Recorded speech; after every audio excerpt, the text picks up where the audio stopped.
ಬೇಕಲ್ವ ಇವಳು? ಹೌದು. ಖಳನವದಗನು ಕೋಲವೆನು ಬಲ ತಿಳಿದು ತನ್ನಳು ಸತಿಯತ ನೊಡಗೊಳುತ್ತ ಸಂತಸದಿಂದ ವಿಹಗ ಮಾತಜನ ಬೆಗಲೇರೆ.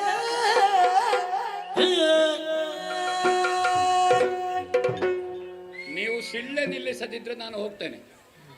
ದೊಂಬರಾಟ ಅಲ್ಲ ಇದು. ನಾನು ಆಗಿಂದ ಗಮನಿಸ್ತೇನೆ, ಚೌಕಿಯಲ್ಲಿದ್ದೇನೆ. ಸಭ್ಯ ಸಭೆಯನ್ನು ಬಯಸ್ತೇನೆ. ನನಗೆ ದಾಕ್ಷಿಣ್ಯ ಯಾರದೂ ಇಲ್ಲ. ಇಲ್ಲಿ ಯಾಕೆ ಕುಣಿತೇವೆ ಅಂತ ಗೊತ್ತುಂಟು ನಿಮಗೆ? ಯಾರು ಆಟ ಮಾಡಿಸುವವರು?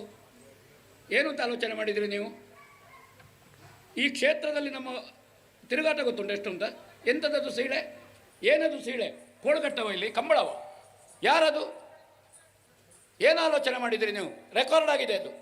ನನಗೆ ದಾಕ್ಷಿಣ್ಯ ಇಲ್ಲ. ಯಾರದು ಸೀಳಾಕಿದವ? ಆಗದಿದ್ರೆ ಹೋಗು ಬನ್ಸದಿಂದು. ಭಾಗವತರ ಕಂಠವನ್ನು ತೆಗೀತೀರಾ? ಸಭ್ಯ ಸಭೆ ಅರ್ಥ ಮಾಡಬೇಕದನ್ನು. ಹುಚ್ಚರನ್ನು ಬೆಳೆಸಬೇಡಿ, ಕಲಾ ಪ್ರೇಕ್ಷಕರನ್ನು ಬೆಳೆಸಿ.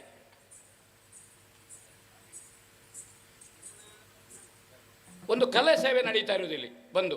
ನಾವು ಕೆಲಸ ಇಲ್ಲದಕ್ಕೆ ಕುಣಿಯುವುದಲ್ಲ, ಬೆವರು ತಿಳಿಸುವುದಲ್ಲ ಇಲ್ಲಿ, ಆಯಿತಾ? ಅಷ್ಟು ಅರ್ಥ ಮಾಡಿ. ಅವಾಗ ವಿಸಿಲು ಕೊಟ್ಟವರು ಯಾರು? ದುಡ್ಡು ಕೊಟ್ಟವರು ಯಾರು? ಧಾರ್ಮಿಕ ಭಾಷಣ ಮಾಡಬೇಕು, 1 ಗಂಟೆ ಆಟ ಮಾಡಬೇಕು ಹೇಳಿ. ಏನು ಹೇಳ್ತೀರಿ ಹಿರಿಯರೇ?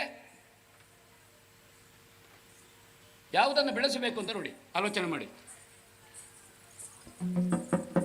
ಖಳನವದೆಗೆ ಇವಳ ಅನುಕೂಲ.